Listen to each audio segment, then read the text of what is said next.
যতই পড়ি ততই যেন প্রেমে পড়ে যাই, যতই পড়ি ততই যেন মধু লাগে রে বন্ধু। এই তিনজনের মধ্যে একজন দরখাস্ত দিলেন ওই দিনের মায়ের প্রতি ভালোবাসা, বাবার প্রতি ভালোবাসাকে কেন্দ্র করে, আল্লাহ ওই দিন যে কাজটা করেছি পৃথিবীর কাউকে খুশি করার জন্য নয়, একমাত্র তুমি আল্লাহকে খুশি করার জন্য। ও আল্লাহ, ওই দিনের কাজ যদি তোমার জন্য করে থাকি, তুমি যদি কবুল করে থাকো, ওই দিনের ওই আমলের উসিলায় আজকে আমাদেরকে বিপদ থেকে রক্ষা করো। দোয়া বন্ধু শেষ হইতে দেরি ওই গুহার দরজার দিকে চাইয়া দেখে পাথরটা অটোমেটিক্যালি একটু সরে গেল। সুবহানাল্লাহ, সুবহানাল্লাহ। ও জোরে জোরে বলেন না সুবহানাল্লাহ।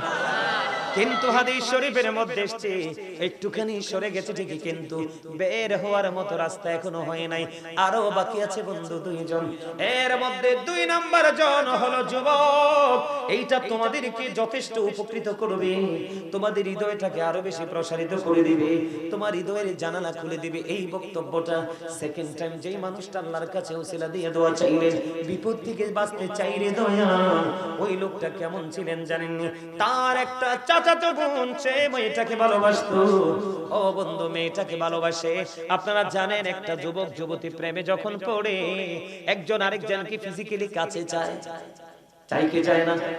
একটা যুবক এবং যুবতীর মূল চিন্তা ম্যাটারটাই থাকে এইটা ফার্স্ট, ঠিক কিনা বলে? এখন ছেলেটা অনেক চেষ্টা করে মেয়েটাকে কাছে পাওয়ার জন্য, কিন্তু মেয়েটা ধরা দেয় না। একটা সময় হাদিস শরীফের মধ্যে আসলো, একটা সময় ওই তৎকালীন সময়ে দুর্ভিক্ষ শুরু হয়ে গেল। দুর্ভিক্ষ যখন শুরু হয়ে গেল, ওই দুর্ভিক্ষের সময় বাবা মার কাছ থেকে মেয়েটা একটু দূরে গেল। তখন আজকে যে দ্বিতীয় ব্যক্তি বিপদে পড়ে আছে ওই পাথরের মধ্যে, পাহাড়ের গুহার মধ্যে পড়ে, ওই ছেলেটা দুর্ভিক্ষের সময় মেয়েটাকে 200 দিরহাম দিলেন। কত? 200 দিরহাম দিলেন। 200 দিরহাম দিলেন, তার বিনিময়ে দিলেন, এই দুর্ভিক্ষের সময় আমি তোমাকে 200 দিরহাম দিয়েছি, তুমি আমার কাছে আসবা, আমি তোমাকে কাছে পেতে চাই। জোরে জোরে কোন নাউজুবিল্লাহ। এবার মেয়েটা যখন 200 দিরহাম পেয়ে গেল, 200 দিরহাম পাওয়ার পরে এবার ওই ছেলেটা যখন মেয়েটার কাছাকাছি চলে আসলো, কাছাকাছি চলে আসার পরে মেয়েটা একটা ডাক দিয়ে বলল, তুমি আমার ইজ্জত নষ্ট করো না, তুমি আমার ইজ্জত হরণ করো না। কেন রে? কারণ যিনি আমাকে বউ করে যার ঘরে নিয়ে যাবে, যিনি আমাকে তার বউ করে আমাকে ঘরে নিয়ে যাবে, তার জন্য আমার এই সতীত্ব রক্ষা করতে হবে। এই কথাটা বলতে দেরি বন্ধু, ওই 2 নাম্বার ছেলেটা, ওই 2 নাম্বার ছেলেটা কি করলেন? ওই মেয়েটাকে ছেড়ে সঙ্গে সঙ্গে মেয়েটাকে ছেড়ে দূরে চলে আসলেন। আওয়াজ করে বলুন সুবহানাল্লাহ। একটা সেকেন্ডও আর মেয়েটার কাছাকাছি চলে গেলেন না, গেলেন না, সেই পিছনের দিকে বন্ধু পিছু হটলেন। এবং হাদিস শরীফের মধ্যে আসছে 200 দিরহাম মেয়েটাকে দিয়েছিলেন, ওই 200 দিরহামের দাবিও সে ছেড়ে দিয়েছে, ছেড়ে দিয়ে দিল। ছেড়ে দেওয়ার পরে বন্ধু ওখান থেকে তো ছেলেটা দূরে চলে আসলো। আজকে ওই ছেলেটাই বিপদে পড়ে আছে। 2 নাম্বার জন আমার আল্লাহর দরবারে দরখাস্ত করলেন, আল্লাহ ওই দিন আমি অন্যায় অপরাধ এই ব্যভিচার থেকে দূরে চলে এসেছি শুধু একটা কারণ, তুমি আল্লাহকে ভয় করি, তুমি আল্লাহর দিদার পাওয়ার আশায়। মালিক ওই দিনের এই আমল যদি তোমার পছন্দ হয় গো, ওই দিনের তাকওয়া যদি কবুল করো গো, তাহলে আজকের বিপদ থেকে উদ্ধার করো। দোয়া শেষ হইতে দেরি রে, চাইয়া দেখে পাথরখানা আরো একটু সরে গেছে। জোরে জোরে বলুন সুবহানাল্লাহ, আর জোরে বলুন সুবহানাল্লাহ। এবার তৃতীয় জনের পালা। এখন বর্তমানে বাংলাদেশে আমাদের সমাজে মানুষ সুদ খায়, ঘুষ খায়, চুরি করে, মানুষের মাঠের ফসল চুরি করে লুকিয়ে খায় ফেলায়, কারো পুকুরের মাছ, ফিশারির মাছ চুরি করে নিয়ে খেয়ে ফেলা আছে না?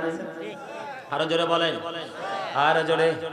যেমন এটার ভুক্তভোগী আমি। আমার বাড়িতে বন্ধু অনেক ফলের গাছ আছে, ওই ফলগুলো বড় হইতে দেয় না। সামান্য ছোট্ট ছোট্ট জলপাই পর্যন্ত আমরা গাছ থেকে আইনা খাইতে পারি না। এগুলো মানুষগুলো নিয়ে যায়, এগুলো কার হক? আমার হক। কথা কয় না কেন? এইরকম আপনাদের সমাজে এরকম লোক আছে না নাই? হক নষ্ট করে। বৃষ্টি হলো, আপনি ছাগল পালেন 8টা, কয়টা? কিন্তু আপনি বৃষ্টিতে, ছাগল তো বৃষ্টি সহ্য করতে পারে না। আরেকজনের কাঁঠাল বাগান আছে, চুরি করে আপনি কাঁঠালের ডাল কেটে এনে রাতের বেলা ছাগলকে দিয়ে দিলেন, ছাগল খেয়ে ফেললো। এখন আপনি কি ভালো করছেন না খারাপ করছেন? আরো জোরে কোন, অন্যায় কিনা? আমরা কি করি? আর ওই বিপদগ্রস্ত তৃতীয় জন তিনি কি করেছে দেখেন। তিনি ছিলেন একজন মালিক। একটা সময় তিনি অনেক কাজের লোক দিয়ে তিনি কাজ করিয়েছেন, কিন্তু সব লোকেরা বেতন নিয়ে চলে গেল, কিন্তু একটা লোক তার পারিশ্রমিক বেতন নেয়নি, বেতন ছাড়াই বন্ধু চলে গেল। তৃতীয় জন যিনি আজকে আলোচনা করতেছি, তৃতীয় জন ওই বিপদে পড়ে আছে। ওই তিনি কি করলেন? তিনি ওই যে শ্রমিক যে মজুরিটা রেখে গেলেন, ওইটা তিনি ওনার পকেটে রাখেন নাই, ভুলেও যান নাই, খেয়েও ফেলেন নাই। তিনি কি করলেন? ওই মজুরির টাকাটা বন্ধু তিনি ইনভেস্ট করলেন। কি করলেন? আরো জোরে কোন না। আপনি বন্ধু বকরি বেড়া যেটাই বলেন, আপনি এইরকম পশু কিনে ফেললেন। ওই পশুগুলো তিনি লালন পালন করতে থাকলেন। পশুগুলো লালন পালন করতে করতে বড় হতে লাগলো, বাচ্চা দিতে লাগলো। হঠাৎ করে একদিন ওই শ্রমিক, যে শ্রমিক টাকা নেয় না, ওই শ্রমিক মালিকের কাছে আসলেন, মালিক আমি আপনার কাছে একদিনের মজুরি পাবো, আমি আপনার কাছে আমার পাওনা টাকা পাবো, এটা ফেরত নিতে আসছি। এবার ওই তৃতীয় জন যিনি, তিনি ছিলেন ওই মজুরির টাকার মালিক। উনি আবার ডাক দিয়ে বললেন, ওই মাঠের দিকে তাকাও, ওই যে পশুর পাল দেখা যায়, ওইগুলো তোমার, এগুলো সব তোমার, তোমার এই সব তোমার। ওই কৃষক তো আশ্চর্য হয়ে গেল, ওই কাজের লোক তো আশ্চর্য হয়ে গেল, আমি তো পরিশ্রম করেছি একদিন, কয়দিন? আমার একটুখানি মজুরি, কিন্তু আমার এই পশুর পাল কেমন করে আমার হয়? ওই মালিক ডাক দিয়ে বললেন, যেই দিন তুমি আমার কাছে তোমার এই পারিশ্রমিকটা রেখে গিয়েছিলে, ওই দিন থেকে আমি ইনভেস্ট করেছিলাম। একটাই দুইটা হয়েছে, দুইটায় চারটা হয়েছে, চারটায় একটা হয়েছে। একটা কথার কথা এক্সাম্পল, বাড়তেছে তো বাড়তেছে, আমি শুধু এগুলো পাহারা দিচ্ছি। কোন দিন তুমি আসবে আর তোমার হাতে আমি তুলে দিব। আজকে তুমি এসেছো, আমি মুক্ত হয়েছি, তোমার মাল নিয়ে তুমি চলে যাও। জোরে জোরে কন্যা সুবহানাল্লাহ। ও বন্ধু, ওই যে তৃতীয় লোক আল্লাহকে ডাক দিয়ে বললেন, আল্লাহ আমার গোলাম কিছু সময়ের জন্য আমার গোলামি করেছে, আমি আমার গোলামকে, আমার গোলামির টাকাটা নেইনি, আমি এটাকে ইনভেস্ট করেছি, এটাকে যত্ন করে বাড়িয়েছি। মালিক আমি তার পাওনাটা তাকে পরিপূর্ণভাবে বুঝিয়ে দিয়েছি। এটা দুনিয়ার কাউকে দেখানোর জন্য নয়, একমাত্র তুমি আল্লাহকে খুশি করার জন্য। ইয়া রাব্বাল আলামিন, তুমি যদি ওই দিনের আমল কবুল করো গো, তাহলে আজকের বিপদ থেকে তুমি রক্ষা করো। বন্ধু দোয়া শেষ হইতে দেরি রে, ও বন্ধু দোয়াটা শেষ হইতে দেরি, পুরো পাথরখানা আল্লাহর কুদরতে সরে গেল। তারা তিনজন পুরো নিরাপদে বের হয়ে আসলো। জোরে জোরে বলুন না সুবহানাল্লাহ। কার কার কাছে মজা লাগছে হাত তোলেন। সবার কাছে এটা হাদিসের ঘটনা। দাদা ভাই আপনি বলেন তো, আপনি বলেন মুরব্বী মানুষ, এরা কি একটু 10 মিনিট আগে যেমন ছিল তার চেয়ে আরো অ্যাক্টিভ হয়েছে না? অনেক স্ট্রং হয়েছে না? তারা কিন্তু প্রথমে একটু গোমরামুখী ছিল, ছিল না? কিন্তু দেখেন সবার মুখে কিন্তু এখন মুস্কি হাসি। আরো হবে, আল্লাহ কবুল করো, আমিন। আরো জোরে। মাহফিলে লক্ষ লক্ষ মানুষ হওয়া শর্ত নয়, কবুল হওয়ার জন্য শর্ত হলো প্রেম। শর্ত হলো কি? প্রেম। আপনি যদি প্রেম নিয়ে বসতে পারেন, আল্লাহকে তোমাকে ভালোবেসে বসছি, তুমি নিয়ামত দিয়ে দাও। আমার আল্লাহ বলে, আমি তো তোমাদের জন্য রেডি করে রাখছি দেওয়ার জন্য, তোমরা তো নিতে চাও না। কথা বলে না কেন? আরো যারা বলেন। খবর মজা লাগছে? মজা লাগছে না? আলহামদুলিল্লাহ বলেন। আরো দিবে বন্ধুরি আমার, আমার দিকে তাকান, আর মজার খবর আমি আপনাদেরকে দিই।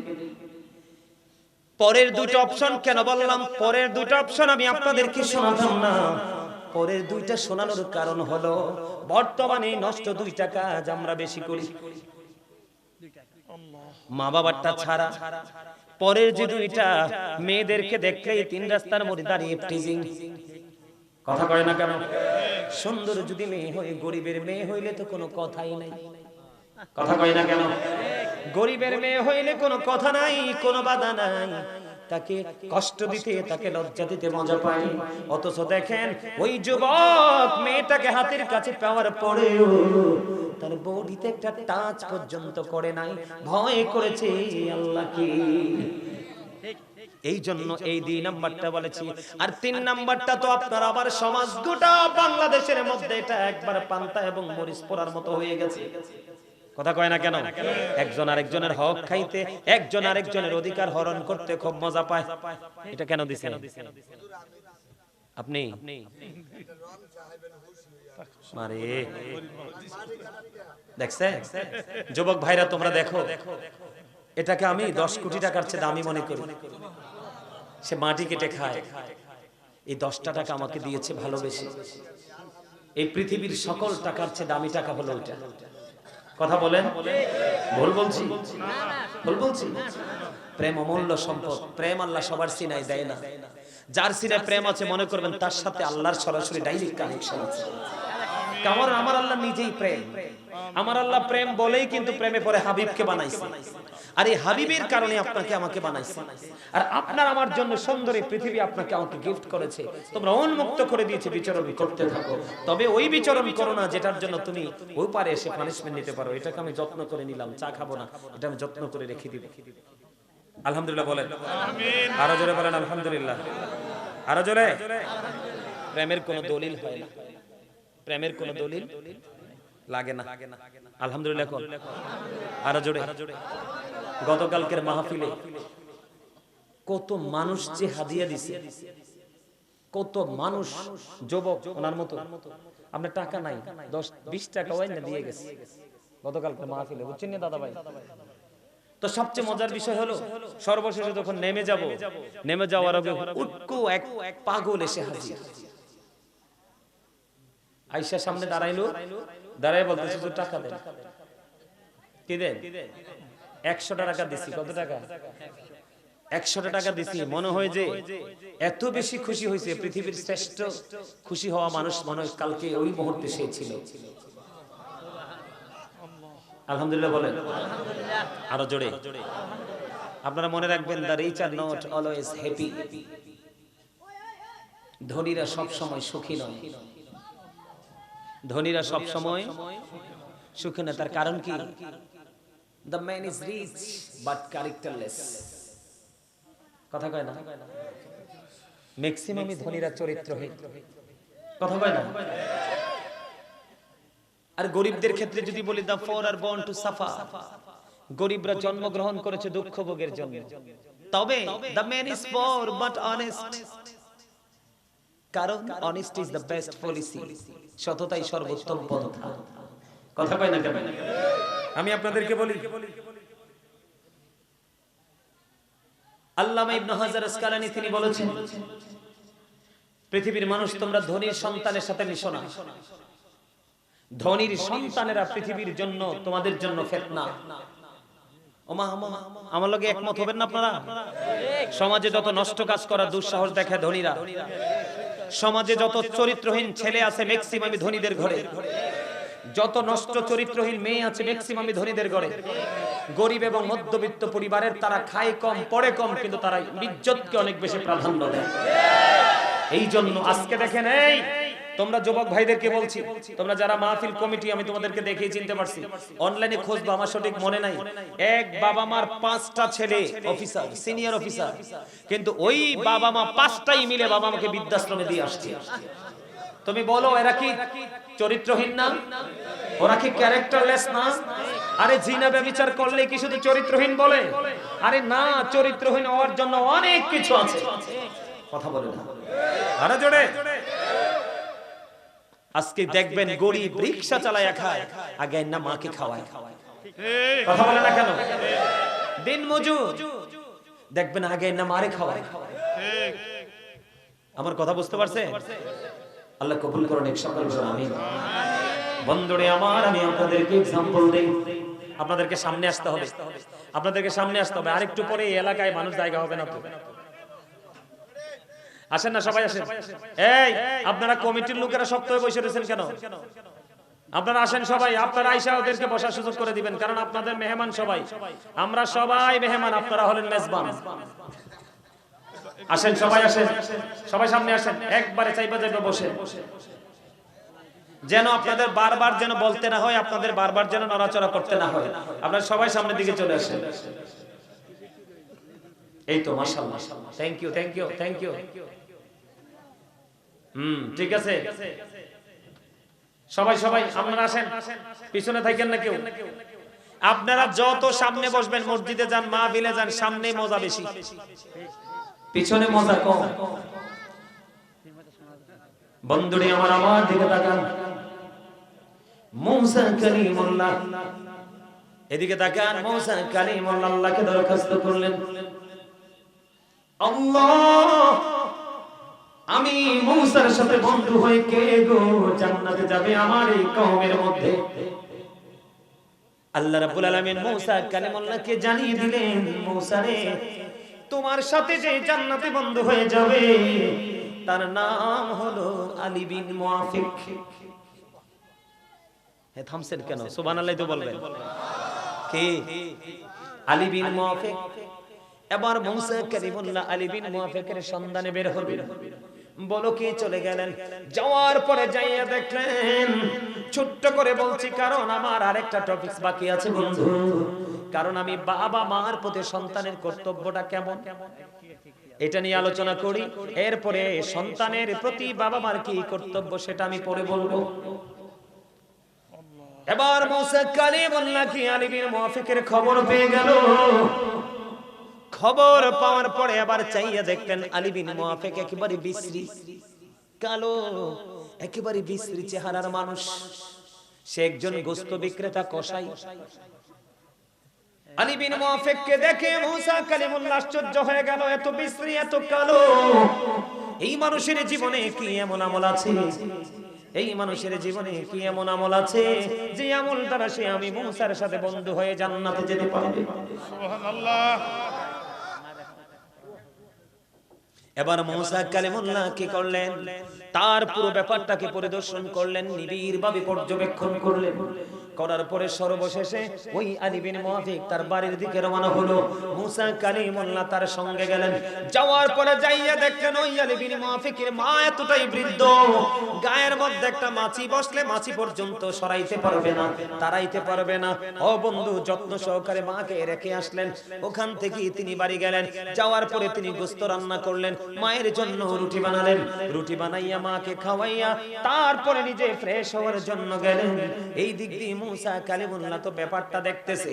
মুসা কালিমুল্লাহ দেখলেন মা দোয়া করতেছে আল্লাহর দরবারে। বন্ধু, আল্লাহর দরবারে মুসা কালিমুল্লাহ দেখতেছেন দোয়া করতেছে বুড়ি মা। এবার মুসা একটা ডাক দিয়ে বললেন, বুড়ি মা তুমি বলো তুমি কি দোয়া করো? এবার ওই বুড়িমা ডাক দিয়ে বলেন, আপনি কে গো? কই আমি সামানা তোমাদের নবী মুসা। জোরে কন্না সুবহানাল্লাহ। আমি মুসা, আমি মুসা। কই নবী গো, আমার সন্তানটা আমাকে এত আদর করে, এত ভালোবাসে, সারা দিন গোশত বিক্রি করলো, ছেলেটা বড় ক্লান্ত হয়ে গেল। তারপরে বাড়ি ফেরার পরে সন্তান আগে খাইলো না, সন্তান আগে গোসল করলো না। আমি মায়ের জন্য খাবার রেডি করে খাওয়াইয়া আমার সন্তান আমাকে এখানে রেখে চলে গেল। এই কথা বলার পরে ওই বুড়িমা ডেকে ডেকে বললেন, নবী গো, আমার ছেলে আমাকে এত বেশি ভালোবাসে, আমি প্রতিদিন আল্লাহর কাছে দোয়া করি, আল্লাহ আমার এই ছেলে আলী বিন মুআফিককে তুমি আমার নবী মুসার বন্ধু বানাইয়া জান্নাতে নিও। এবার মুসা কালিমুল্লাহ একটা ডাক দিয়ে বললেন, ও বুড়িমা, বুড়িমা, আমি আল্লাহর কাছে জানতে চেয়েছিলাম আমার সাথে জান্নাতে কে বন্ধু হয়ে যাবে। রে বুড়িমা, তোমার দোয়া আমার আল্লাহ কবুল করেছে, তোমার সন্তানকে আল্লাহ কবুল করেছে। আমি খবর পেয়েছি তোমার সন্তান আমি নবীর সাথে বন্ধু হয়ে জান্নাতে যাবে। কিসের কারণে? মায়ের খেদমতের কারণে। ও বন্ধু, মা যখন, মায়ের সাথে আপনি এমন ভাবে চলতে হবে উফ শব্দটা যেন করতে না পারে। মার যখন যেটা কাপড় লাগবে দিবেন, খাবার লাগবে দিবেন, ওষুধ লাগলে দিবেন। মার যদি মনে চায় ঘুরবে, আপনি ঘুরতে নিয়ে যাবেন। মায়ের পাগল একজন, 1 বছর নয়, 2 বছর নয় বন্ধু, বছরের পর বছর।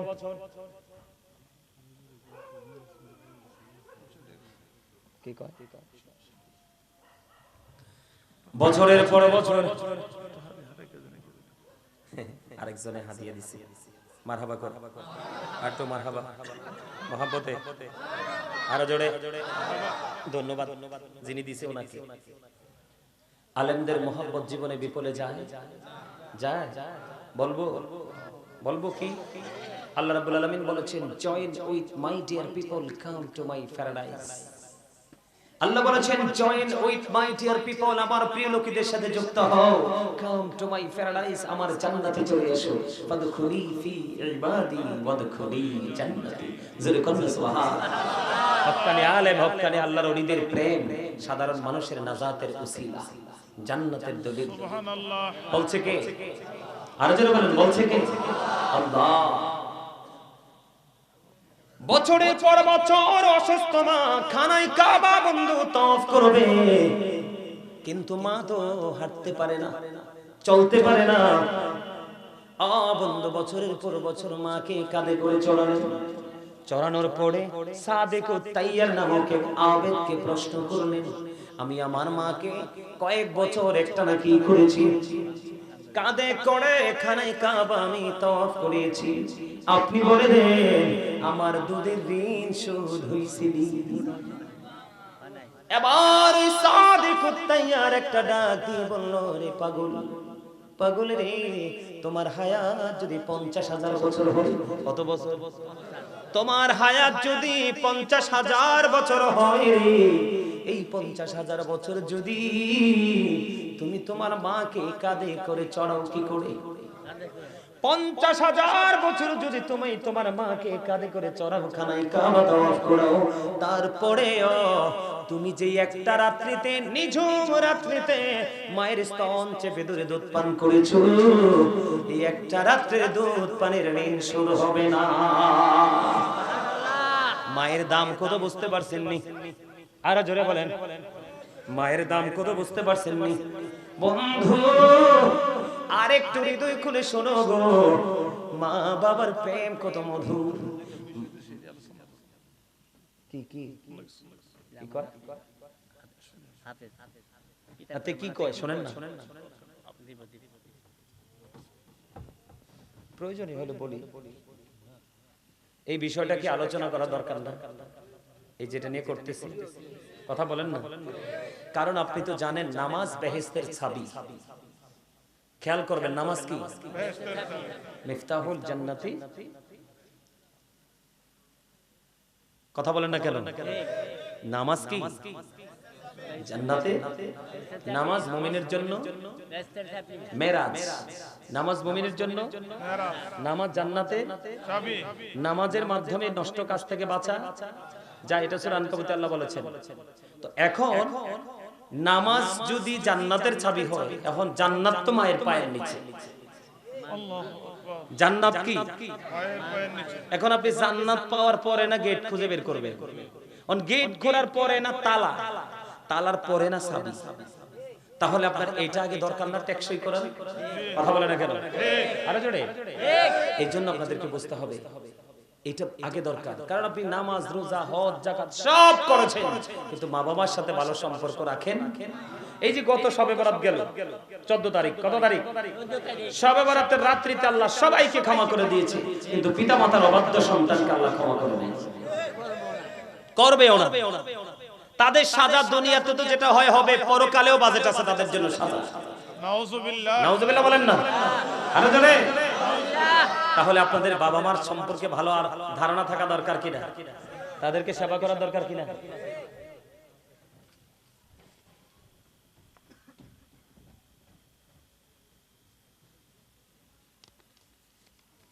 ঠিক আছে হাদিয়া লাগবে এই আকাশ ভাই গজল গাইলে হাদিয়া লাগবে কিন্তু আলহামদুলিল্লাহ বলেন মানে আসার পরেই বলছে তো শান গাইতে হইবে আমি একজন লেখক আমার সিনাই গজলের অভাব নাই আপনারা শুনবেন তবে আমার বিষয়টা একটু গোছানোর পরে একটা না কতগুলো গজল গাইবো তারপরে মনোযোগ দিব ঠিক আছে মানে আলোচনার মাঝখানে ডিস্টার্ব করি না আলোচনাটা গুছাই ফেলি বন্ধুরে আমার দিকে তাকান যুবক তোমরা একটু খেয়াল করো মা বাবার ওজন কত হাদিস শরীফের মধ্যে এসেছে হযরত জুরাইজ এমন একজন আল্লাহওয়ালা ছিল বুখারী শরীফের হাদিস লম্বা হাদিস এটা হাদিসের একটা অংশ বিশেষ একজন যুবক আল্লাহওয়ালা যুবক বন্ধু যার নাম হলো জুরাইজ তিনি এমন একজন আল্লাহ ওয়ালা, তিনি এমন একজন বুজুর্গ ছিলেন বন্ধু।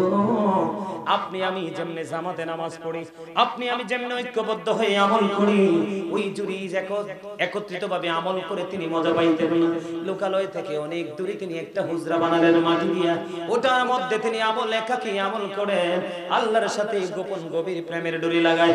সুবহানাল্লাহ বলেন, আর জোরে বলেন না সুবহানাল্লাহ। হযরত জুরীজ একদিন কি করলেন, নামাজরত অবস্থায় ঠিক এই সময়ে তার মা গেল।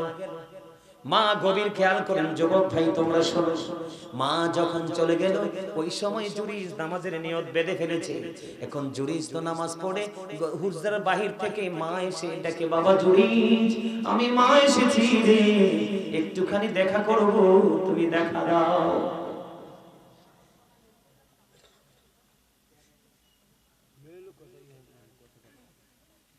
হযরত জুরীজ আবার কি করলেন, আল্লাহ আমি তো নামাজের নিয়ত করে ফেললাম, আমি কি নামাজ চালিয়ে যাব নাকি মায়ের সাথে দেখা করব? পরে তিনি সিদ্ধান্ত করলেন, না না না, নামাজটা আগে শেষ করি, পরে আমি মায়ের সাথে দেখা করব। বন্ধু, নামাজ শেষ হলো, নামাজ শেষ করার পরে হুজরার বাইরে এসে দেখে মা দুঃখিনী নাই রে, মা চলে গেছে। একদিন চলে গেল, খেয়াল করেন এটা হাদিস শরীফ, একদিন চলে গেল বন্ধু, দ্বিতীয় দিন আবার মা আসলো। ভাগ্যের কি নির্মম পরিহাস, আজকেও জুরীজ নামাজরত অবস্থায়, আজকেও জুরীজের মা বাহির থেকে ডাকে, কিন্তু জুরীজ মায়ের ডাকে সাড়া দিল না। আজকেও গত দিনের মতো নামাজ শেষ করলো।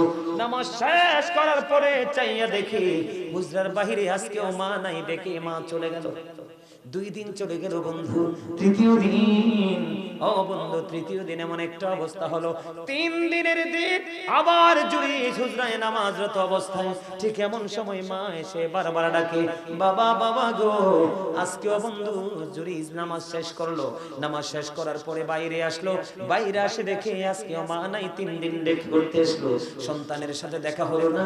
1 দিন 2 দিন 3 দিন যখন দেখা হলো না, এবার মা দুঃখিনী আল্লাহকে একটা ডাক দিয়ে বললেন, আল্লাহ আমার ওই ছেলের সাথে এক এক করে 3 দিন আসলাম দেখা করার জন্য, সে দেখা দিল না, তুমি তাকে বেশ্যা মহিলার মুখ না দেখাইয়া মরণ দিও না। জোরে জোরে বলুন না নাউজুবিল্লাহ। জুরীজ কি মাকে বকা দিছে? কথা বলেন না। আমি আপনাদেরকে বলি, জিকির করা ফরজ। জিকির করা কি? জিকির করা ফরজ। জিকির মানে কি? সুবহানাল্লাহ, আলহামদুলিল্লাহ, আল্লাহু আকবার, লা ইলাহা ইল্লাল্লাহ। কাউকে বন্ধু ভালো কাজের জন্য ডাকা, কাউকে মন্দ কাজ করতে দেখলে থামিয়ে দেওয়া, নামাজে দাঁড়িয়ে যাওয়া, এটাও জিকির। কারণ নামাজ হলো মাওলার জিকিরের জলসা, একটি সম্পূর্ণ করা হয়। আর হজ হলো মাওলার জিকিরের জুলুস, কারণ বিভিন্ন জায়গা পরিদর্শন করে সম্পূর্ণ করতে হয়। আমার কথাটা একটুখানি বোঝেন, মায়ের ওজন, মায়ের মর্যাদা বোঝানোর জন্য বলছি। নামাজের মতো জিকির করতেছে ছেলে, নামাজের মতো বড় আমল ছেলে করতেছে, কিন্তু মা এক এক করে 3 দিন পর্যন্ত বন্ধু ডাকলো, আয়েশা ছেলেটা দেখা দিল না, অথচ ছেলেটা নামাজের মাধ্যমে আল্লাহর কুদরতি কদমে সিজদা লাগায়। মায়ের ওজন বুঝেন, আপনাদেরকে একটুখানি বুঝাই। হযরতে আবু যর রাদিয়াল্লাহু তাআলা আনহু থেকে হাদিসখানা বর্ণিত, নামাজের ওজন কত, নামাজের মর্যাদা কত বোঝার জন্য নবীজি আপনাদের এই এলাকার মধ্যে গাছের পাতা ঝরতেছে কিনা? কথা বলে না, ঝরতেছে বন্ধু। আমার নবীজি শীতের দিনে বের হলো, বের হওয়ার পরে দেখলেন গাছের ডাল থেকে ঝরে ঝরে পাতাগুলো ঝরছে। এই দৃশ্য দেখে নবীজি গাছের ঢাল ধরলেন, ধরার পরে আবু যরকে একটা ডাক দিলেন, এই কালামিয়া, মোবাইলটা পকেটে ঢোকা, তুই একটু দুষ্ট, এই সাদাটারে বারবার ডিস্টার্ব করছ, আমি দেখছি। আরে আপনারা কথা কম করেন, এটা আমার ব্যাপার, চাচা কথা কইন না। যেতক্ষণ আমি থাকবো এখানে, আমি যা করার করবো, আপনারা শুধু শুনবেন, ঠিক নি দাদা? তে একটু ফোন ঘটে, তে দেখছি আমার এই স্বাস্থ্য বাইটারে ডিস্টার্ব করে, তে মন দিয়ে ওয়াসলে তে কানে কানে কিতে জানি কয়েকটু করে, তার আমি অনেকক্ষণ দেখছি। সর্বশেষে তারে ছাড় দিতে দিতে অন্দিতে মোবাইলটা হাতে নিছি, যেটা আমার সবচেয়ে অপছন্দের জিনিস। মোবাইল হচ্ছে বিষাক্ত একটা সাপ, এই সাপের সবল যাকে দিয়েছে তার লাইফ শেষ। ওঝা নাই, সেই সাপের বিষ নামানোর ওঝা পৃথিবীতে আসে নাই। মোবাইলটা যখন আমি কারো হাতে দেখি তখন আমার বুকটা কেঁপে ওঠে। বিশ্বাস করবেন, আল্লাহি, আল্লাহর কসম করে বলছি, মোবাইলের কিচ্ছু বুঝি না। আর আমি আল্লাহরে বলছি, আল্লাহ আমি বুঝতেও চাই না। কারণ এটার মধ্যে ঢুকলেই চোখ শেষ, কান শেষ, দেহ শেষ, আমল শেষ, ঈমান শেষ। কথা কয় না কেন? না ভুল বলছি চাচা? ওজনটা বোঝানোর জন্য বলছি, তুই বেশি করে আমার কথাটা শোন স্বাস্থ্য ভাই। তার দুষ্টামি করার কারণ আছে, টুপিও পরে নাই। টুপিটা যদি পরতো শয়তান চান্স পাইতো না, কিন্তু টুপিটাও পরে নাই। যে তুই টুপি পরছে সবটি নরমালি আছে, কিন্তু যেই দুই একটার মধ্যে টুপি নেই এগুলো ডিস্টার্ব করি। আরেকটা আছে কন্ডারে কালা, আমি কিন্তু তোর ধর্ম পরিচয় করাইতাম না, একটু পরে সোজা হয়ে যা। আলহামদুলিল্লাহ, আরো জোরে।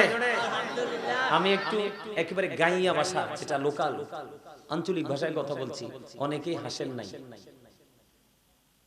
বক্তাদের চিন্তা আপনারা কল্পনাও করতে পারবেন না। কেউ আপনাদেরকে হাসানোর জন্য দুই একটা কথা বলেছি, অনেকে হাসতে পারেন নাই। নবীজি বলেছে মানুষ সুস্থ থাকার জন্য যে অপশনগুলো দিয়েছে এর মধ্যে একটা অপশন হলো হাসি। হাসি খুশি জীবন মানুষকে অনেকটা স্বাভাবিক করে দেয়, অনেকটা রোগ মুক্ত করে, অনেকটা হার্টকে প্রেসার মুক্ত রাখে। এজন্য নবীজি বলেছে সময় অসময় হাসো, তবে বেশি হেসো না, বেশি হাসলে অন্তর মারা যাবে। গোমরামুখী মানুষগুলো এগুলো কিন্তু হার্ট অ্যাটাক করে মনে হয় স্পট ডেড। কথা বুঝতে পারছেন আমার? ফ্রি থাকবেন সব সময়। এটা তো একটা প্রেমের বাগান, এখানে বসলেই তো আরাম, মজা। এবার আমার নবীজি আবু যরকে ডাক দিলেন, আবু যর উত্তর দিলেন লাব্বাইকা ইয়া রাসূলুল্লাহ, আমি হাজির। আমার নবীজি বললেন, রে আবু যর, তুমি চাইয়া দেখো শীতের কারণে গাছের পাতাগুলো যেমনি বিরামহীন ভাবে জোরে জোরে পড়ে, নামাজের মাধ্যমে যখন কোন নামাজি আল্লাহর কুদরতি কদমে যখন সেজদা লাগিয়ে দেয় রে, ওই শীতের দিনের গাছের পাতার মতো তার জীবনের গুনাহগুলি ঝরতে থাকে। সুবহানাল্লাহ। তাহলে নামাজের মর্যাদা সর্বোচ্চ কিনা? যুবক তোমরা শোনো, ওই নামাজ ওই জুরিস পড়তে ছিল, কিন্তু মা একে একে 3 দিন ধরে আসলো, সন্তানটা দেখা দিল না। কিন্তু সন্তান তো ইচ্ছে করে মা থেকে দূরে ছিল না, নামাজ পড়তেছে। কিন্তু তুমি দেখো মার মর্যাদা কত। সন্তান নামাজ পড়ার পরেও মার মনে ব্যথা লাগছে, আল্লাহ 3 দিন আসছে ছেলেটার সাথে দেখা করার জন্য, একটা দিন দেখা দিল না, তাকে বেশ্যা মহিলার মুখ না দেখাইয়া মরণ দিও না। আমার মা দরখাস্ত করতে দেরি রে, আমার আল্লাহ কবুল করতে দেরি হলো না। পাশেই ছিল এক বেশ্যা মহিলা, ওই বেশ্যা মহিলার গর্ভে তৎকালীন সময়ে, তখনই বেশ্যা মহিলার গর্ভে সন্তান। ধীরে ধীরে ধীরে ধীরে দিন গেল, বেশ্যা মহিলার সন্তান যখন প্রসব হলো, লোকালো এই মানুষগুলো প্রশ্ন করতে শুরু করলো, রে ভাইয়া, ও তোমার এই পেটের সন্তান তুমি কার থেকে আনছো? কই এই সন্তান আমি এনেছি জুরিস থেকে। জোরে জোরে কোন নাউজুবিল্লাহ। অথচ সরল মনা জুরিস জানেও না কি ওই মায়ের অভিশাপকে জেলে গিয়েছে। দেখেন নামাজ পর্যন্ত বাতিল। আপনাদেরকে আমি একটা এক্সাম্পল দিচ্ছি হাদিস শরীফের এই অংশটা থেকে। এবার বন্ধু কি করলো, ওই পেটের বাচ্চা যখন জুরিজের বলে দিল, বলতে দেরি বন্ধু, কিছু উগ্র মানুষ সমাজে থাকে না? কথা কয় না কেন? কথার আগে হাত চালায় দুষ্ট, এরকম কিছু লোক থাকে। ওই তৎকালীন সময়ে বন্ধু শুনতে দেরি দৌড়ে চলে আসলো, ওই জুরিজের হুজরাটা ভেঙে ফেললো, ভেঙে চূর্ণ বিচূর্ণ করে দিল। এবার জুরিজকে প্রহার করতে করতে টেনে হিসড়ে তার হুজরা থেকে বের করলো। এবার জুরিজ একটা ডাক দিয়ে বলল, তোমরা কে রে আমাকে প্রহার করছো? কে রে আমাকে প্রহার করছো? কেন রে প্রহার করছো? কয় প্রহার করার কারণ হলো তুমি ব্যভিচারের মাধ্যমে বেশ্যা মহিলার পেটে বাচ্চা দিয়েছো। এবার জুরিজের মাথা গেল খারাপ হয়ে। এবার জুরিজ একটা ডাক দিয়ে বললে, তোমরা আমাকে একটা ঘটি পানি দাও। একটা ঘটি পানি দিলেন বন্ধু। একটা ঘটি পানি দেওয়ার পরে এবার জুরিজ বললেন, আমি ওযু করে 2 রাকাত নামাজ পড়ি। তিনি ওযু বানাইয়া 2 রাকাত নামাজ পড়লেন। নামাজ শেষ করার পরে এবার একটা ডাক দিয়ে বললেন, ওই যে বেশ্যা মহিলার বাচ্চাটা কোথায়, আমার কাছে নিয়ে আসো। বন্ধু অসংখ্য মানুষ তার এই দৃশ্য দেখার জন্য দাঁড়িয়ে। এবার ওই বাচ্চাটাকে নিয়ে আসা হলো। হযরত জুরিজ ওই বাচ্চাটার পেটটার উপর হাতটা দিয়ে বলল, বাবু বলো না তোমার বাবা কি? ওই বেশ্যা মহিলার বাচ্চা আঙ্গুল দিয়ে দেখিয়ে দিল, ওই রাখাল আমার বাবা। আওয়াজ তুলে তুলে বলেন আল্লাহু আকবার। জুরিজের পাওয়ার আছে না নাই? আপনি আমি হাজার যদি একটা ছোট্ট নবজাত শিশুর পেটের উপর হাত রেখে ডাকি, বাচ্চা কথা বলবে না?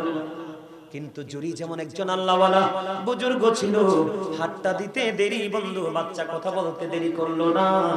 এরপরেও যদি ওই জুরিজের জন্য মায়ের অভিশাপ কাজে লেগে যায়, তাহলে তোমার আমার কোনো উপায় নাই। মা বাবার ভালোবাসার দরকার আছে না? এবার আসেন, মা বাবাকে এই যুগের সন্তান ভালোবাসে না, আগামী দিনে সন্তান আরো বেশি ভালোবাসবে না। তার বন্ধু একটা মাত্র কারণটি, কারণগুলো বলবো। এই যুগে সন্তান বাবা মার দায়িত্ব পালন করে না, যদিও তাদের দায়িত্ব পালন করা ফরজ, কিন্তু কেন করে না? এই কেনর জায়গাটা আমি একটু ক্লিয়ার করতে চাই, আপনারা আমাকে সময় দিতে রাজি আছেন? বাবা মাকে কেন সন্তান আদর করে না, ভালোবাসে না, মূল্যায়ন করে না? আমি যদি ব্যক্তিগতভাবে আমার কথা বলি বন্ধু, আমার জীবনে মায়ের সাথে এই হাত পর্যন্ত কালো করেছি শুধু ডেক মাজতে মাজতে। মায়ের কাপড় বন্ধু কেচেছি, মাকে অনেক ছোট্ট থাকতে রান্না করে খাওয়াইছি। যখন মা অসুস্থ হয়ে যেত, রান্না করতে পারতো না, যা পারতাম তাই রান্না করে মাকে খাওয়াতাম। মা যদি শরীর খারাপ হতো বন্ধু, গোসল করে কাপড়গুলো ফেলে রাখতো, ওই কাপড়গুলো কেচে সুন্দর করে ধুয়ে বন্ধু রশিতে ঝুলাইয়া দিতাম। এখনো পর্যন্ত মা যদি কিছু চায় রে, পাগল হয়ে যায়। আমার মায়ের চেহারা ব্যক্তিগতভাবে আমি যদি বলি বন্ধু, আমি যদি আমার মায়ের চেহারাটা যদি একটু মলিন দেখি বন্ধু, বিশ্বাস করবেন না, আমার কাছে মনে হয় আমার পুরো পৃথিবী ছোট্ট হয়ে গেছে। কারণ মা হলো এত বড় নিয়ামত, পৃথিবীর সৃষ্টি জগতের শ্রেষ্ঠ নিয়ামত। পৃথিবীর সবাই আপনাকে স্বার্থের জন্য ব্যবহার করবে, কিন্তু মা আপনার স্বার্থ হয়ে জীবনে বেঁচে থাকবে, ঠিক কিনা বলেন? এই জন্য আমি প্রায় সময় বন্ধু একটা গজল বলি, একটু গাই বলি, আরো জোরে বলেন গাইব। শোনি শোনি শুধু মা, তোমার কথা মনে হয়, কতদিন দেখি না তোমার, ভুলে কি গেছো আমার, ভুলে কি গেছো আমার, আদর সোহাগ মানব আর কোথা পাবো, কার চলে আমি নিজেকে জড়াবো, কার কাছে ধরবো মিছে বায়না, তোমার মতো কেহ নাই, শোনি স্বপনে শুধু মা, তোমার কথা মনে হয়, আমার ভুবন জুড়ে শুধু দুঃখ জ্বালা, কে আর পরাবে আমায় সুখের সীমালা, আমার ভুবন জুড়ে শুধু দুঃখ জ্বালা, কে আর পরাবে আমায় সুখের সীমালা, কপলে কে দেবে আর কাজলে রুটি, তুমি জেনে ধরায়, শোনি স্বপনে শুধু মা, তোমার কথা মনে হয়, ঠিক না বলে? যার মা নাই, যার বাবা নাই, সে বুঝে সে কত অসহায়। হাজার কোটি টাকার মালিক হোক, যত ধন দৌলত টাকা পয়সা বাড়ি গাড়ির মালিক হোক, দেখছো তোমাদের কাছে আমাদের কাছে মাহফিলের দিন সবচেয়ে নিচু মানুষ মনে হয় কাকে? অপারেটরকে। এটা বাস্তব কথা, আমি যা বলি খাড়া খাড়া কথা, মনে হয় না? আরে কি বলেন, মনে হয় কিনা? বলে কখন মনে হয়? যদি মাইকের সাউন্ডটা যদি কেউ নিষ্বেশ হয়, তুচ্ছ তাচ্ছিল্য করে, এত তুচ্ছ করে যে তুচ্ছ তাচ্ছিল্যের কোনো সীমা থাকে? দেখেন মায়ের কথা শুনে 100 টাকা, এটা বড় কিছু না, এটা হলো প্রেম, এটা হলো ভালোবাসা। মায়ের প্রতি যে তার ভালোবাসা, তার শ্রদ্ধা অবিরাম, এটা হলো তার প্রমাণ। মারহাবা কর, আরো জোরে। আমার লেখা একটা গজল আছে, আমি সেই 9-10 থাকতে লিখেছিলাম, একটু গাইবো? পছন্দ করবেন আপনারা? কিনে গেলা পাখি দিয়া মাগো আমায় ফেলে, দিবানিশি তুষের আগুন হৃদয়ে জ্বলে, কিনে গেলা পাখি দিয়া মাগো আমায় ফেলে, দিবানিশি তুষের আগুন হৃদয়ে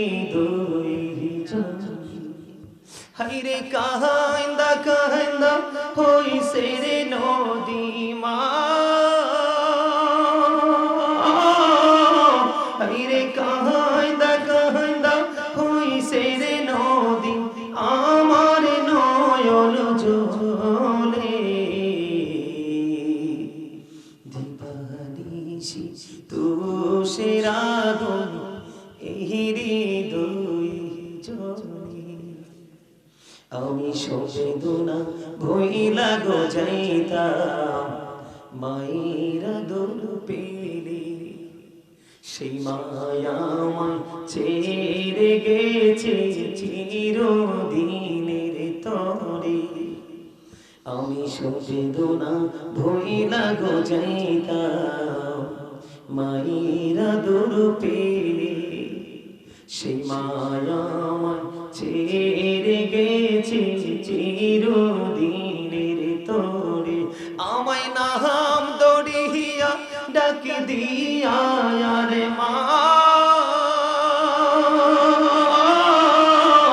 আমায় নাম দড়িয়া ডাক দিয়া কে নিবে রে ঘরে,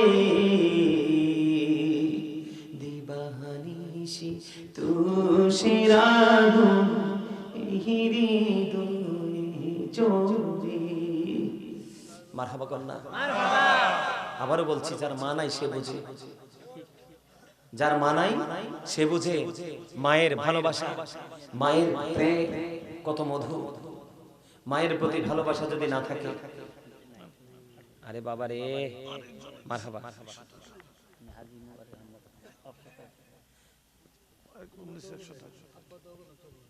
দোয়া করব করব করব। হাজি অবসরপ্রাপ্ত আলহাজ মোবারক হোসেন সাহেব, বাবা মা মায়ের শানে গজল শুনে 500 টাকা হাদিয়া দিয়েছে। মারহাবা বলেন না আরো জোরে। ওনার নাতি একজন কোরআনে হাফেজ, উনি হাদিয়াটা দিছে আমাকে। কাকে? কাকে ভালোবেসে দিছে না? কিন্তু বাবা মার জন্য আল্লাহ রাব্বুল আলামিন এটার বিনিময়ে সওয়াব কিন্তু বরাদ্দ দিয়ে দিয়েছেন। আরো জোরে আমিন। আল্লাহ কবুল করে নিক, সকলে বলেন আমিন। আর একটু মহব্বতে বলুন আমিন।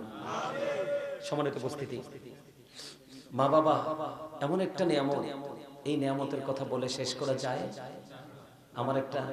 আমার সাথে আমার একটা পিচ্চি আসছে, আপনারা দুজনকে দেখে মনে করছি যে আপনার ছোট ভাই নুরু ভাই, ওনার ছোট ভাই নুরু ভাই দিয়েছেন 100 টাকা। মারহাবা বলেন। আমার সাথে একটা পিচ্চি আসছে, তার সবচেয়ে বেশি হয়েছে দেখেন এই একটা বসে রয়েছে, এটার কিন্তু মা নাই, এটার ছোট্ট ফালে, এটার মা মরে গেছে। যখন মায়ের ওয়াজ করি তাকাই থাকে। তার মোবাইলে আমি যে গজলটা আপনার একটু আগে গাইলাম না, আমার লেখা, এটা অনেক মজা পাবেন, অনলাইন থেকে শুনবেন, অনেক মজা পাবেন। তবে নির্জনে নীরবে শুনবেন, লোকালয়ের মধ্যে শুনলে কোনো মজা পাবেন না। ওর মোবাইলে রিংটোন দেওয়া আছে আমার লেখা এই গজলটা, কল দিলে কেউ ওটা বেজে ওঠে। সম্মানিত উপস্থিতি, আমার আরেকটা গজল আছে যেটা আপনাদের সবার পরিচিত। আমার সাথে আরেকটা পিচ্চি আছে, ওর খুব পছন্দ। আমি আরেকটা গজল, এই গজলটা একটু শোনাবো, কারণ আমার মায়েরা অনেকে এখানে আছে, আমি শুনেছি। আমার আরেকজন চাচা দিয়েছেন 100 টাকা হাদিয়া। মারহাবা বলেন। আমি আমার মা বোনদেরকে বলছি, আমার কাছে খবর এসছে আপনাদের প্যান্ডেলে নাকি আমার মা বোনদের বসার জায়গাও নেই। আপনাদের সবাইকে বলবো নিজ নিজ দায়িত্বে একটু কাছাকাছি হয়ে বসে সবাইকে একটু বসার সুযোগ করে দিন, সবাইকে একটু বসার সুযোগ করে দিন। আমার একটা গজল আছে মায়ের শানে, গাইবো একটু। তোরা কই পাবি অমূল্য তো আমার মায়ের মতন রে, নাই দরদি। তোরা কই পাবি অমূল্য তো, তোরা কই পাবি অমূল্য তো আমার মায়ের মতন রে, নাই দরদি। বিজা জাগায় মায়ে শোয়া, শুকনা জাগায় আমায় রাইখা গো, ও সে কত কষ্ট করলি মাই আমার লালনার পালন রে নাই দূরি নাই দূরি আমার মাই মইরা গেলে আমি কাকে ডাকবো মা মা বলি মা মা গো ও সে কত কষ্ট করবে মাই আমার লালনার পালন রে নাই দোরি যেই সরজনে কান্দে লইয়া কোথায় যাও গো মাকে নিয়া ও খুলে দাও মায়ের মুখের কাফন দেখি জনমের মতন রে নাই দোরি তোরা কই পাবি অমূল্য রতন আমার মায়ের মতন রে নাই দোরি অন্ধকার কবরের মাঝে কি জানি কি আজাব হবে ও সে মাফ করে দাও আল্লাহ মাবুদ আমার জনম দুঃখিনী মাকে নাই দোরি মারহাবা কথাগুলো বুঝতে পারছেন? অনেকেরই মনে মনে চিন্তা আছে, আল্লাহ গো বাবা মা তো চলে গেছে, কি করব? বাবা মা যাদের চলে গেছে, বাবা মা যাদের চলে গেছে, এদিকে তাকান। অনেকে হয়তো বাবা মা থাকা অবস্থা গরিব ছিলেন, টাকা পয়সা ছিল না, বাবা মা চলে যাওয়ার পর আল্লাহ আপনাকে অর্থ দিয়েছে, দৌলত দিয়েছে। আছে না এরকম আমাদের মাঝে? কথা বলেন, আছে না নাই? আর জোরে, আর একটু জোরে বলেন, আছে না নাই? এই যে ভাই, ওনার নামটা কি? এই বাড়িওয়ালার ভাগিন আব্দুল মুমিন ভাই। আমি ওনাকে শুরু থেকে ফলো করছি, ওনার আলোচনা শোনার ধরন ছিল খুব চমৎকার। আর আমি যখন গজল গাইছি উনি প্রথম, আমার কাছে মনে হয়েছে যে উনি কান্না করেছে অনেক। 500 টাকা হাদিয়া দিয়েছে। মারহাবা করুন আরো জোরে, আর একটু মহব্বতে। চাচা আপনার নাম কি? তিনি ইসলাম। আমার চাচা দিয়েছেন 500 টাকা হাদিয়া। মারহাবা বলেন আরো জোরে। আপনাদের সবার চিন্তা, অনেকের বাবা মা, আপনি গরিব ছিলেন, অর্থ ছিল না, আপনি বাবা মা চলে যাওয়ার পর আল্লাহ আপনাকে অর্থ দিয়েছে, আপনি বাবা মাকে কেমন করে ভালোবাসবেন? আপনার বাবা মাকে ভালোবাসার ধরন হলো আপনি গরিব মিসকিনকে খাওয়াবেন। কি করবে? গরিব মিসকিনকে খাওয়াবেন, মাদ্রাসায় বাচ্চাদেরকে খাওয়াবেন, বাসায় দাওয়াত দিয়ে হুজুরদেরকে দিয়ে মিলাদ পড়াবেন, খাওয়াবেন, আয়োজন করবেন, কোরআন খতম করবেন, মসজিদ মাদ্রাসা রাস্তা জন উন্নয়নমূলক কাজে আপনি কি করবেন? দান সাদাকা করবেন। এগুলো আপনার বাবা মার কবরে হাদিয়া চলে যাবে। আমার রাসূল বলেছেন প্রত্যেকটা জুম্মার দিনে জুম্মার নামাজ শেষে বাবা মার কবর জিয়ারত করো, তোমাকে আল্লাহ রাব্বুল আলামিন পিতামাতার বাধ্য সন্তান হিসেবে কবুল করে নেবে। রাসূল আরো বলেছেন বাবা মরে গেছে কিন্তু বাবার বন্ধু বেঁচে আছে, তুমি তোমার বাবার বন্ধুর সাথে মিষ্টি আচরণ করো, তাহলেই যেন তুমি তোমার বাবার সাথে ভালো আচরণ করলে। তোমার মা চলে গেছে কিন্তু মায়ের বান্ধবী দুনিয়াতে বেঁচে আছে, মায়ের প্রিয়জন বেঁচে আছে, তুমি তাকে ভালোবাসো, তাকে আদর করো, তখনই তুমি তোমার মায়ের সাথে ভালো আচরণ করলে। এখন কি আমাদের মধ্যে সে শিক্ষা আছে? এগুলো আমার বানানো কথা না, এগুলো হাদিস শরীফের কথা। কিসের কথা? হাদিস শরীফের কথা। আমি অত্যন্ত শ্রদ্ধার সাথে আপনাদেরকে বলতে চাই কথাটা। এখনকার ছেলেরা বাবা মাকে কদর করে না, মূল্যায়ন করে না, তার একটা মাত্র কারণ, এটার জন্য দায়ী আমি বাবা মাকে বলবো। কেন বাবা মাকে বলবো? কারণ every parent should take care their children very carefully. প্রত্যেকটা পিতামাতার উচিত তাদের সন্তানের দায়িত্ব যত্ন সহকারে পালন করা। কেন না, আপনি সন্তানের দায়িত্ব যদি আপনি যথাযথভাবে পালন না করেন তাহলে সন্তান কখনোই সুশিক্ষায় শিক্ষিত হবে না। আমি আপনাদেরকে বলি কেমন ভাবে দায়িত্বটা পালন করবেন। একবার ছোট্ট একটা টপিক আমি আপনাদেরকে দেই, সূক্ষ্মভাবে খেয়াল করবেন। আমার রাসূল বলেছেন আপনার সন্তান যখন পৃথিবীতে আসবে কি করবে? আপনার সন্তান যখন পৃথিবীতে আসবে আপনার দায়িত্ব সর্বপ্রথম আপনি সন্তানের কানে আযান দিবেন। মা খাতুনে জান্নাত ফাতেমার সন্তান জান্নাতের সরদার যখন পৃথিবীতে এসেছিল, আমার নবীজি আমরা আজানের আগে যেমনি নামাজের আগে যেভাবে আজান দেই, নামাজের প্রস্তুতির জন্য ঠিক তেমনি ভাবে আজান দিয়েছিলেন। কিন্তু এখনকার বাচ্চা কাচ্চা মার তো প্রসব ব্যথাই ওঠে না। কয়দিন আগে আমার আশপাশে এক মহিলার বাচ্চা ডেলিভারি হয়েছে। মহিলার যে বাচ্চা হবে এটা মহিলা বুঝতেই পারেনি। ডাক্তার ডেট দিয়েছে, ডাক্তার ডেট মতনই হসপিটালে সিজার করে ফেলেছে। নাউজুবিল্লাহ। এখন এই বাচ্চাটার ভবিষ্যৎ কি? এমনও হতে পারে অনেক মা আছে বাচ্চা জন্মের পরে মায়ের বুকের দুধই চোখে দেখে না, আছে না নাই? অথচ আমার রাসূল বলেছে তুমি তোমার সন্তানকে, মাকে দায়িত্ব দিয়েছেন কমপক্ষে 2 বছর বুকের দুধ খাওয়াও। কিন্তু এই দায়িত্ব আপনি পালন করলেন। আমি ফার্স্ট টাইম একটা করে ধারাবাহিকভাবে বলছি। আপনাকে প্রথম দায়িত্ব দেওয়া হয়েছে কি? সন্তান পৃথিবীতে আসার পর আপনি কি করেন? আযান দেন। কিন্তু আপনি প্রথমে আযান দেন নাই, আল্লাহ এবং আল্লাহ রাসূলের বিধানকে কি করেছেন? অমান্য করেছেন। আপনি ফার্স্ট টাইমে মিস্টেক করেছেন। সেকেন্ড মিস্টেকটা কোথায়? সন্তান এসছে মাত্র 7 দিন হলো। কতদিন? 7 দিন যখন হয় আপনার সন্তানের মাথার চুল ফালাতে হবে। কি করতে হবে? বাচ্চার নাম রাখতে হবে। এবং পুত্র সন্তান হলে 1 বছরের 2টা ছাগল দিয়ে আকিকা দিতে হবে। কন্যা সন্তান হলে 1 বছরের 1টা ছাগল দিয়ে আকিকা দিতে হবে। এখন আপনি তো একটাও করেন নাই। হসপিটালে বাচ্চা সুস্থ, হসপিটালে বাচ্চা সিজারে হয়েছে, কারণ এটা সময়ের আগে হয়েছে। তো এজন্য ডাক্তার বলে 3 মাস 6 মাস, অনেক বাচ্চার 1 বছরও চুল ফালায় না। তো আপনি কি করলেন? কতগুলো কোরআন হাদিস আল্লাহ রাসূলের কতগুলো হুকুমকে অমান্য করলেন। তারপরে এটা আপনার বরকত হবে কোত্থেকে? কথা আমার বুঝতে পারছেন? আচ্ছা গেল এটা। 2 বছর পর্যন্ত মায়ের দায়িত্ব হলো সন্তানকে বুকের দুধ খাওয়াতে হবে। কি করতে হবে? 2 বছর পর্যন্ত সন্তানকে মায়ের বুকের দুধ খাওয়াতে হবে। এখন অনেক বাচ্চা আছে মায়ের দুধই তো দেখে না চোখে, আছে না নাই? আচ্ছা গেল একটা। সর্বশেষ একটু বড় হতে যখন লাগবে, আপনি 7 বছরে যখন পা দিবে, আপনার সন্তানকে আপনি নামাজের জন্য তাগিদ দেন।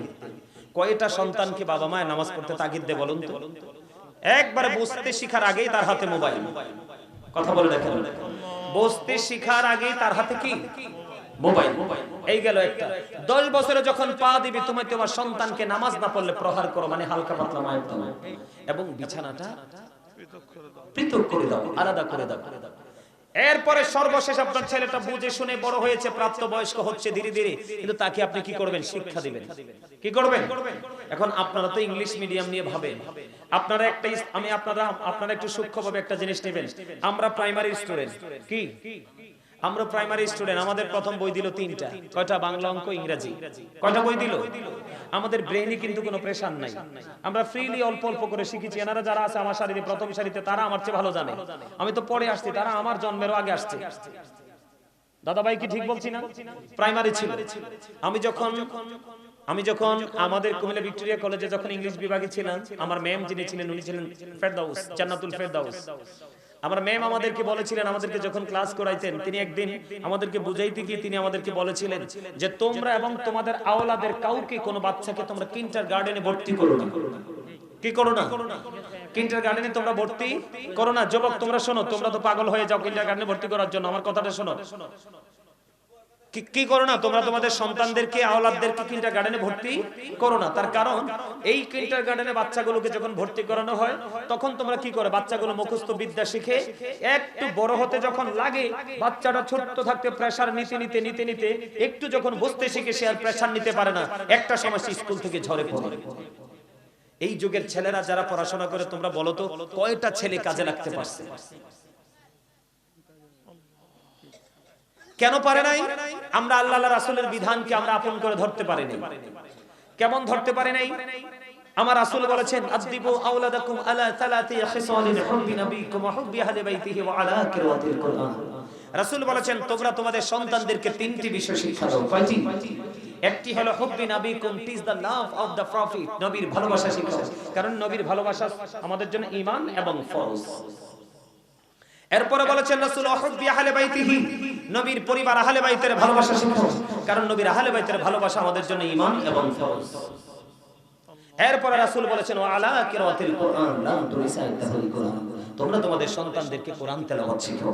এখন আপনারা বলেন, কয়টা বাবা মা এই দায়িত্বটা ধারাবাহিকভাবে পালন করছেন? করছেন? করেন নাই। এই জন্য আপনাদের সন্তানগুলো কি হয়ে যাচ্ছে, দিন দিন পথভ্রষ্ট হয়ে যাচ্ছে।